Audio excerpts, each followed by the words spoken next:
Gastronaut contains strong language. Viewer discretion is advised.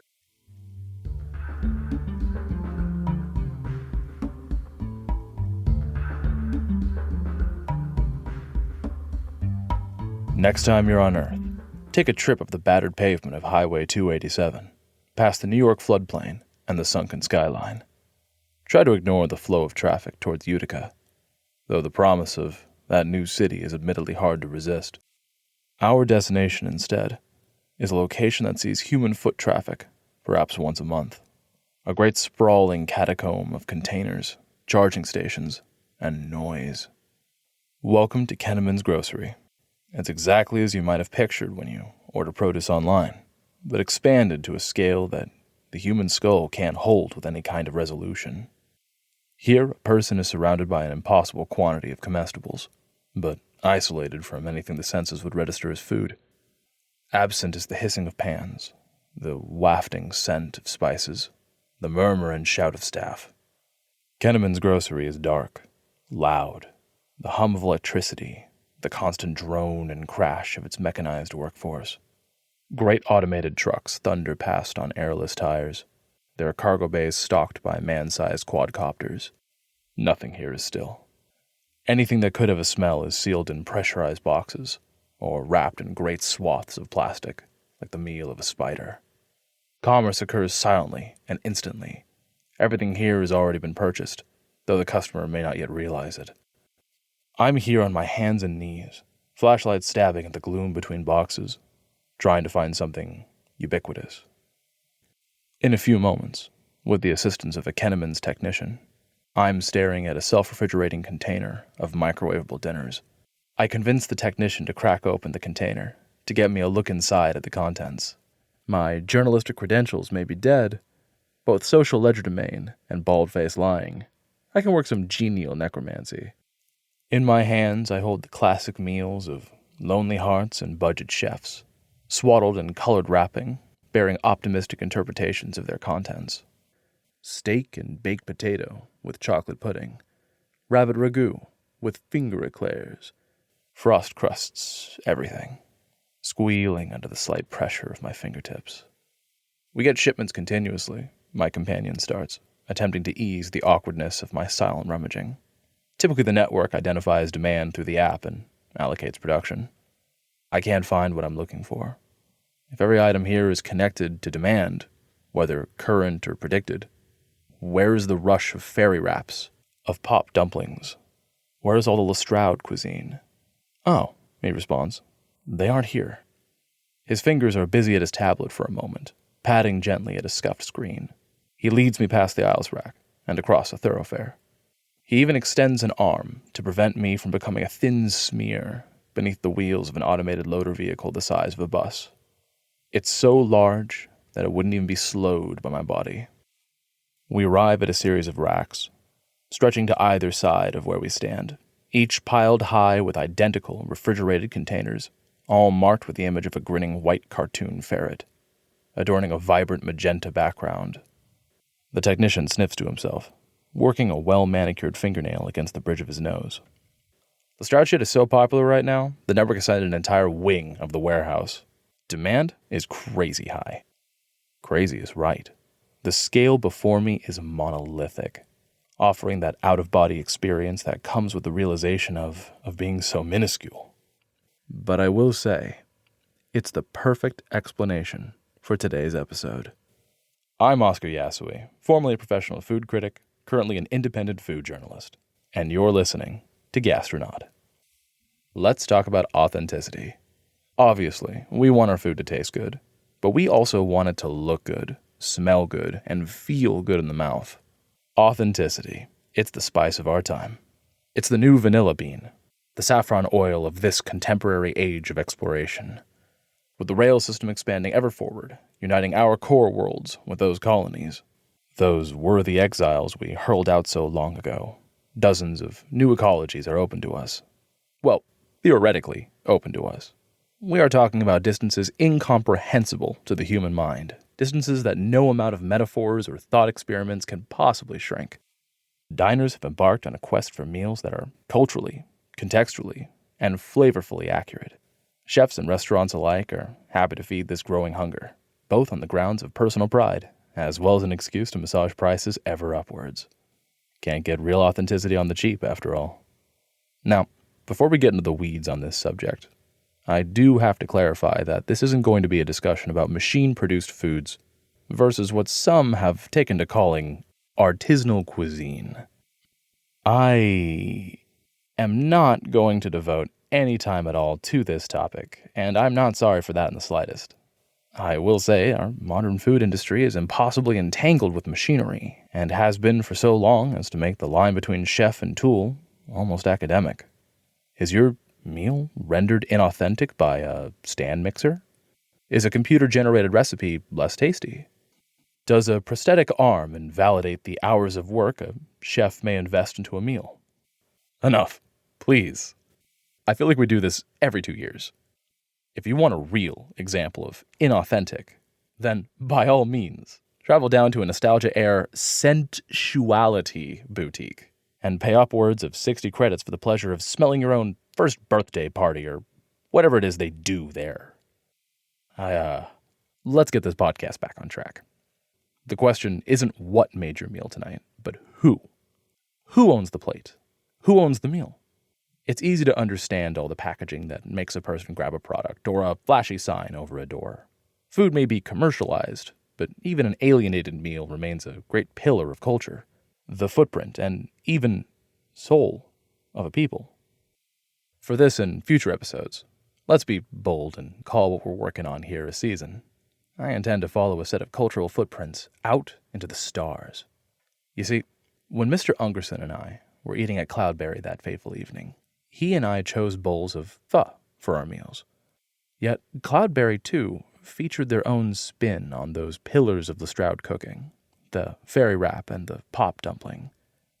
As much as I hate to draw a comparison with that man, I can't help but feel we both actively avoided those meals due to a sense of saturation, that their ubiquity had made them beneath us. But that was just elitism, wasn't it? Saturation does not lessen a meal in any form. I'm ashamed of that thought. I departed Kenneman's Grocery, having seen where most individuals get their flavors of Lestrade. But it's important to remember that the cuisine of the colony of Lestrade has been circulating through street vendors and port restaurants for nearly a decade now. Only recently has Lestrade begun an inexorable advance into specialty restaurants, though often recontextualized for forward palates through fusion cuisine.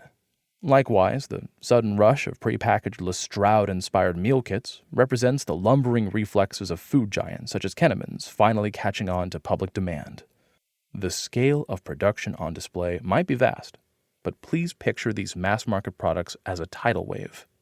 A tidal wave may be an impressive thing, but know that it is just the effect of a cause rooted deep below the surface, out of sight. So from Kenneman's Grocery, I charted a path into the parks and squat apartments outside of the Utica Intersolary Terminal. Here, migrants and pilgrims alike finish their interminable journey by rail into one of the largest metropolitan areas on Earth. In many cases, most are so fatigued and financially depleted by the journey that they can go no further. Half quarantine zone, half refuge. The official term for this strip of city is the Utica Portside Spillways.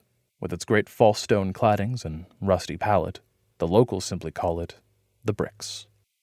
Crossing the bureaucratic checkpoints into the Bricks is always something of a roulette wheel. The Center for Interstellar Commerce, as a branch of the United States government, changes its policies seemingly on a whim.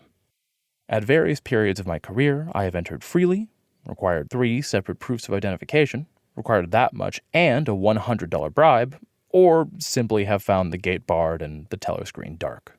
I am fortunate this week. I get in with my expired credentials and a poorly delivered wink. The streets here are wide and open, mostly to discourage the formation of barricades, lit in stark blues to dissuade loiterers. Eyes follow the movements of outsiders such as myself, but without malice. The air goose pimples skin where it touches clothing, the sun of a June afternoon snuffed by the great shadow of the Utica space elevator. Complications with passports, conflicts with immigration, threats of extradition. People here can be scooped up by great hands and banished from the earth, becoming human jetsam out among the stars. The farmer's market I'm here to visit is built in a great communal space. Large iron girders carry a vaulted ceiling, its surface adorned with a mural of ancient fishermen pulling a haul from the waters, a time before the mouth of the Hudson devoured all of NYC. This awning was meant as a sunshade, but between it and the Utica elevator, the interior is nearly freezing. Customer and salesman alike are undeterred by the climate. The air was a cacophony of languages, both familiar and foreign, rising above the crooning of 5 different sound systems set to 3 different radio stations. Martian produce, fresh from hyperostasis, passed from hand to hand into hazy plastic bags emblazoned with slogans worn illegible by the frictive forces of commerce. Martian eggs and bacon, ranched from that world's picturesque riverside plains. Martian pickles, in rows of wide-bodied jars, swimming in peppers and brine. Elsewhere was a hydroponic harvest from the Principality of Luna. Iberostasis caskets piled high with ripe apples, large-bodied jackfruit, strawberries so flavorful the air itself had become heavy and sweet. The produce of hives local to the bricks, garden honey drizzled over whole wheat biscuits. But the greatest congregation came to the booths nearest to the street, radiating a warmth that drove back the unseasonably cold air. Naturally, patrons huddled around the market's grills and ovens. Here, you could buy Venusian flatbreads, piled high with fish pickled in limes and coarse ground salt. Among them, there were dishes my research hasn't turned up a name for, originating from the farthest colonies. And across from those very unfamiliar creations, there was pizza by the slice, with heaping gobs of mozzarella and basil leaves, crust cracking, cheese stretched long into the air. There were lines of speared grasshoppers and mushrooms roasting on a silver spit. I asked the cook if there are grasshoppers out beyond the Sol system. The heavyset man scoffed as he worked a fresh spit through the thorax of another hopper. Not authentic enough for you, core boy? Tough. They won't let us bring Stellexes here. Order for ecological preservation and all that. Probably for the best. He flashed a set of gloaming metal teeth. I doubt your little rock teeth could handle the shit we chew back home. Here, the wanderers, the children of explorers, gather to play mahjong and dominoes, to spar in the park, hands swaddled in simulation gloves or simple wraps. Yet among the booths come the same symbols, the same structures, that same nose-tingling scent of sugar, acid, and mild neurotoxin. The Stroud cuisine is everywhere. Even here, at the edge of Earth and space. Because this place, like all others, must cater to the culinary curiosity of the core. So it was that many of the kitchens here served the hallmarks of our most troubled colony. In one stand, its exterior blazing with the same fuchsia I saw in the distribution center of Kenneman's, a woman in blue rubber gloves kneaded a bowl of twinkling pastel pink gelatin. Her eyebrows were furrowed from the day's labor, though she claimed that her expression was largely the result of a career working with toxic ingredients. She told me she was from Europa, having saved enough from ice mining to finally return home to Earth. She laughed from her belly as she described a time she rubbed a knuckle against her eyelid after work and blinded herself for 4 hours. I asked her about her sign, and she shrugged. Everyone sees the fuchsia and thinks of Lestrade. If it ain't broke, why fix it? Besides, it complemented the pink interior of a jelly pear. I asked her if she might be confused. The jelly pear has a vividly green interior of lobed pulp, the color of an emerald. The stand owner's face hardened. Well, the interior is pink when it is exposed to air, she said. Of course it's green at first, and besides, am I going to talk all day or make a purchase? I decided to buy a water, and kept my eyes on the counter to avoid her gaze. But it was this statement that got the gears in my head turning. My memory returned to this podcast, actually, Gastronaut. I started paying attention during my short interviews, watching the hands and ingredients of chefs instead of their eyes and mouths. What I saw was significant departures from what I had come to expect from Lestrade's hallmark meals. One cook fried his pop dumplings in hot oil, a curious choice for a meal billed as self-cooking.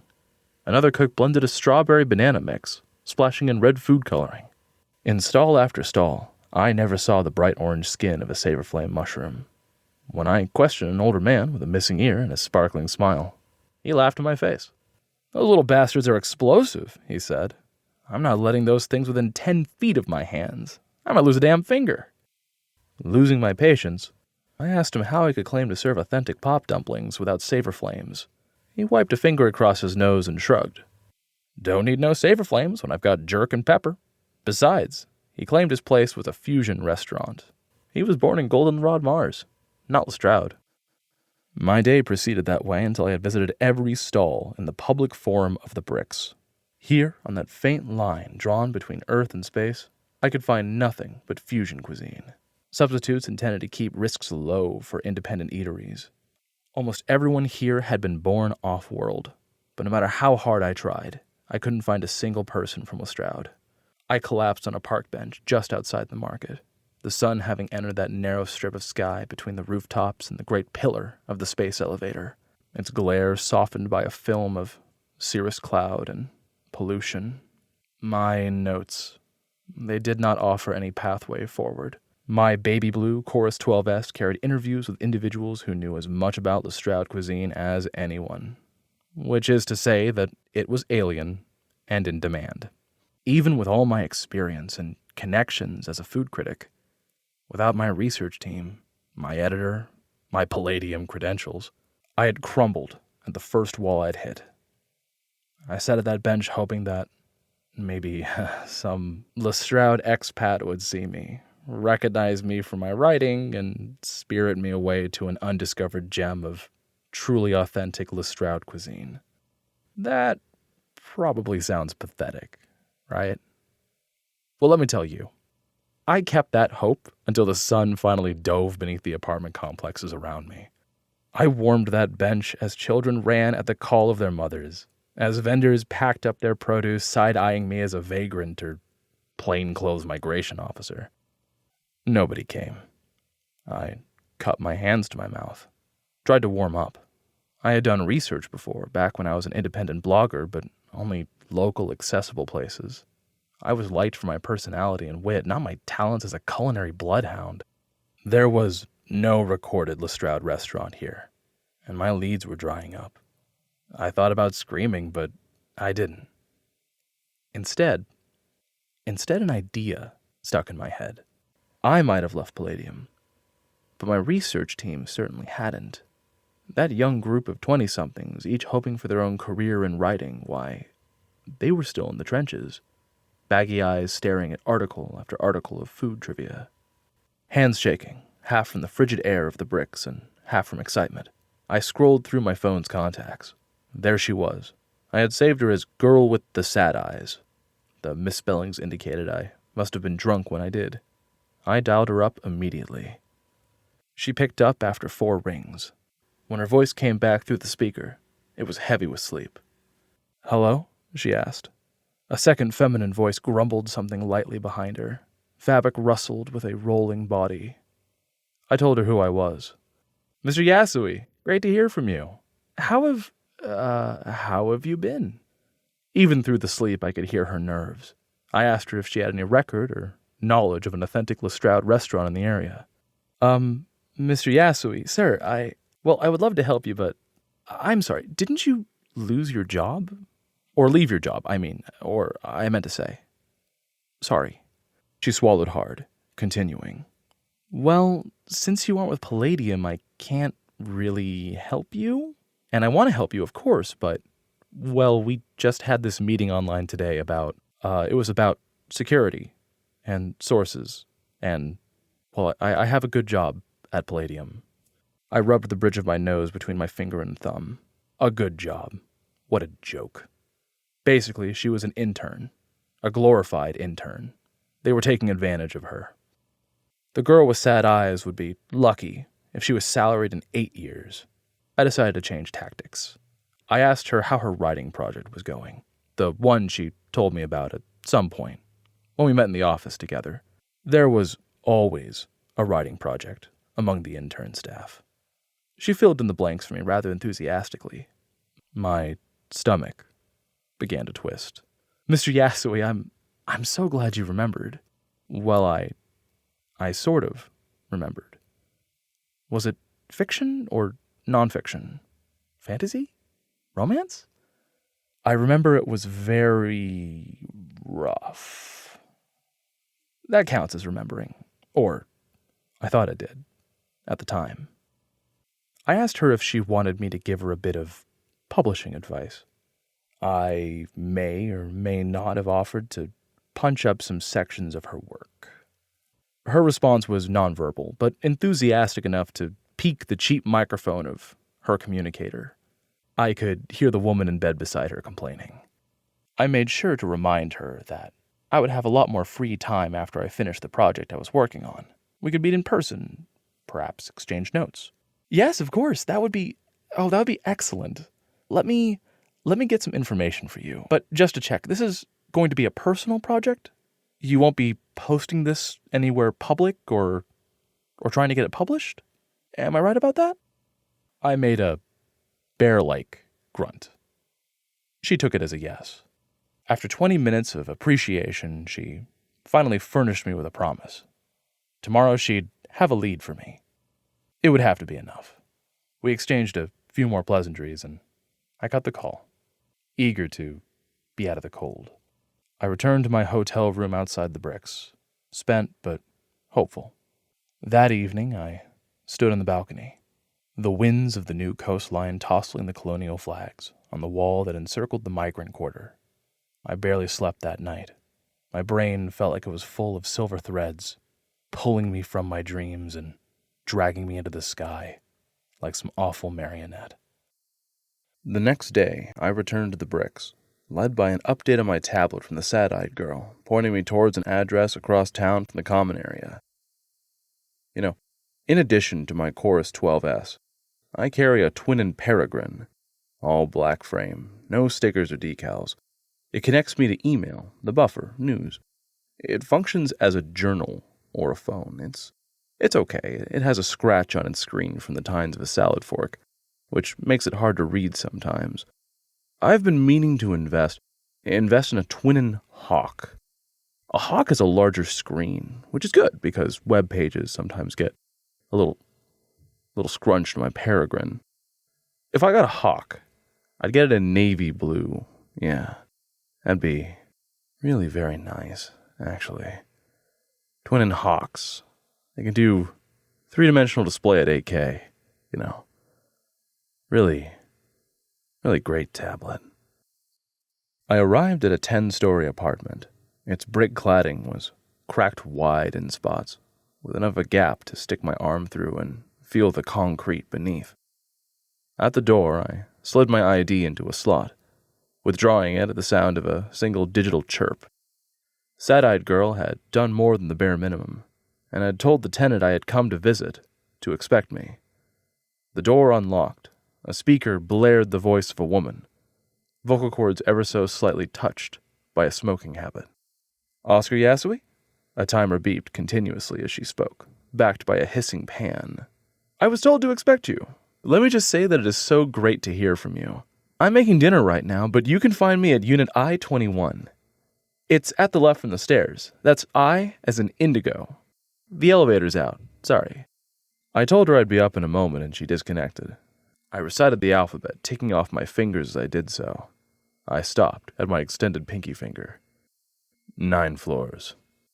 By the time I finally arrived at my destination, my thighs had knotted into agonized cords. The door of the apartment read my face and presented it to the house's occupant. A short while later, I found myself sat at a worn dining room table, sweaty and shoeless. The woman worked as we spoke with each other. She was already busy preparing a series of small wheat flour dumplings. Each lay stretched out and raw on the counter, little pale squares. In a nearby pan, she combined pork with salt, sesame oil, ginger, garlic, and wine. To her right, a small Tupperware container was nestled near a fridge, brilliant orange mushrooms peeking out over its rim, each the length of a thumb, with white flesh at their base. The woman pointed to them and smiled, but I beat her to the punch. Savor Flame mushrooms. The real deal. She laughed with the nervousness that came with guests, or perhaps explosive ingredients. Sure are, Mr. Yasui. You prepare them last with pop dumplings. I'd show you how, but I'd be damned if I let a writer like you blow his fingers off. Her name was Wendy Ramlin. When we met, she was wearing a slightly baggy pair of jeans and a corduroy jacket with an image of a snarling dog embroidered on the back. "My husband's," she said about the jacket. "He sewed it himself a few years ago, but I like wearing it around the house when he's away." Wendy moved with focused attention, but what stood out to me as we spoke is how she projected herself. She had a habit of slipping into flowing sentences with clean, regular pauses at the period. The apartment was well kept and simply decorated. The only clutter, a great stack of worksheets on the coffee table. Grade school math from where I was sitting. Nothing anyone could associate with Lestrade was present in the small space. In fact, one wall was notably occupied with the black and blue V, the Grand Corps flag. I asked Wendy if she taught in the bricks, and she nodded over her shoulder. 5 days a week and a few hours for tutoring and makeup work on the weekends. The time passed easily as she prepared our meal. I watched as she opened the refrigerator and withdrew a tray of quivering aspic, which she diced into small cubes and mixed into the seasoned pork. All of this was heaped onto the dough squares, with a small crater in the center for, I assumed, some final ingredient. I made a few attempts to assist in the kitchen, but she waved me away every time. When the sad-eyed girl told her about my exploration of authenticity, Wendy committed herself to offering me a real Lestrade meal. We talked about how cold the bricks get beneath the elevator. We talked about passport updates required of former colonists. She changed the subject to saber flames. Perhaps her family's status as off-worlders was something of a sore subject for her. They're tricky little things to spore. She spoke of the saber flames. Between the need for keeping the lights low and for keeping the soil moist, you also have to keep their microculture intact, or they'll putrefy from within. They're two organisms, one helping the other. Soil composition's a whole thing, too. You can grow them in earth soils, but they aren't, explosive if they don't get the right chemicals as they grow. I asked her if she grew them herself, and she shook her head in reply with a wry look of amusement. "No, we don't grow them here for a number of reasons. We get them locally from a hobbyist. A botanist, I'd guess you'd call him. He isn't even from Lestrade himself. I think he just likes the thrill of them." She waved me over, and I moved from the chair to the counter. Raw dough stretched out in little white squares, each with a filling of rare pork, undercooked pumpkin, and a great helping of savory sauce. A lot of vendors don't carry saber flame because of the risks. She brought out a paring knife and placed the luridly orange mushroom on a cutting mat.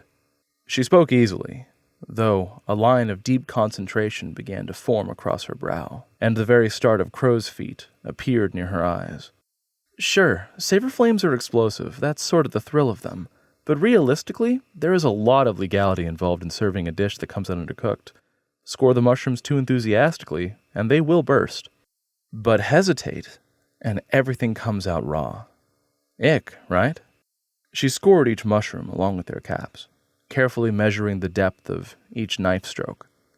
Once cut, a mushroom would begin to whine like a miniature tea kettle, steam rising from its surface alarmingly. With an urgent deftness, she placed a few stalks into each dumpling, then quickly wrapped and sealed them. As she moved to the next set of saber flames, I observed the dumpling rising and steaming of its own accord. It was being cooked from the inside out. The raw dough started to crisp, and the ingredients broiled in their own juices. The aspic melted into something like soup. The pork mixture seared into edibility. The whistling continued, muffled, and I found myself stepping away from the little meaty packages. But my anxiety over being showered by burning hot soup never came to pass. And when the whistling subsided, Wendy scooped each dumpling up with a pair of tongs and plated them. Listeners, it's easy to call this sort of thing a fad, but a pop dumpling really is a thing of magic up close. Lestrade cuisine was unheard of in the core worlds, before the rail network caught up with the slow boat colonies. For a number of reasons. First, you can't exactly order takeout when the restaurant is light years out, right? Likewise, transmissions from colonists were mostly status reports, long-form queries, and the occasional sign-off broadcast to signal colony collapse. Twinkling bursts of high-power radio signals screaming, "I'm here," or "We're all dead," in every direction, hoping someone will be around to hear. Lestrade cuisine didn't even take off when the rails connected to the planet.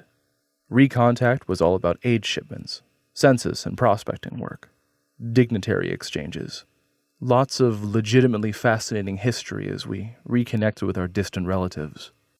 Food studies were anthropological, academic, and lacked any broad appeal. For the purpose of time, let's just say Lestrade cuisine is broadly similar to many of its colonial contemporaries. Generally, you have a variety of core world dishes. Typically, they're comprised of a spectrum loosely voted on before vessel departure, tuned for a high resource to nutrient ratio, and hard-coded into an extrusion array. Since then, Lestrade's cuisine has undergone what food historian Jeremy Potemkin described as the landfall explosion. The landfall explosion is a pretty simple concept. Take a population that has been forced by circumstance to eat from the same menu for entire generations and give them access to terrestrial agriculture. The result is indeed a veritable explosion. Foods become more experimental, wilder, with chefs eschewing utilitarianism for flavor. Wendy and I sat down to eat. 2 pop dumplings to a plate, a knife and a fork to take the savory little pastries apart. The flaky crust of the dumpling is so light, the knife glides through it effortlessly, leaving the sauce and filling to gently roll out of the cut. A forkful of pop dumpling, authentic pop dumpling, creates electricity across the surface of the tongue.